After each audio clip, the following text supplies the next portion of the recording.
আসসালামু আলাইকুম রহমতুল্লাহ। আজকে ওপ্পো সেটের নোটবুক নিয়ে কিছু টিপস অ্যান্ড ট্রিক্স আমি যে সেটটাতে এখন নোট করব সেই সেটটা হচ্ছে ওপ্পো A77s। আমরা এখন নোটবুক চেক করে দেখবো কিছু আছে কিনা। এই নোটবুক চেক করে এটা ছিল, এটা আমরা ডিলিট করে দিলাম।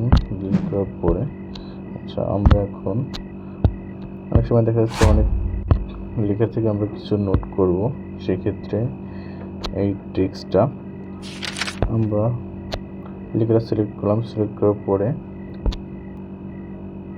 থ্রি ডটসে ক্লিক করলাম, কুইক নোটে দিলাম। এই যে আমাদের একটা নোট ওপেন হয়ে গিয়ে সেটা লেখাটা নোট করে ফেললো।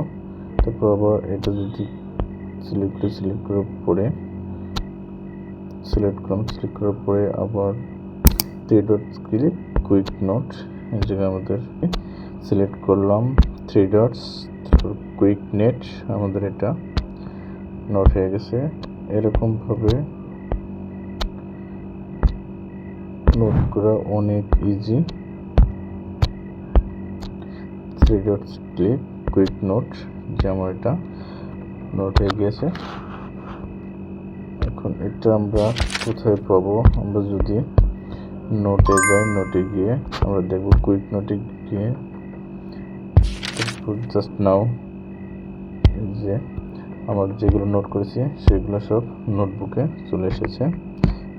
এখন এটাকে আমরা সেভ করে রাখতে পারি। Thank you. ভিডিওটি ভালো লেগে থাকলে লাইক, কমেন্ট এবং শেয়ার করবেন, সাবস্ক্রাইব করে রাখবেন।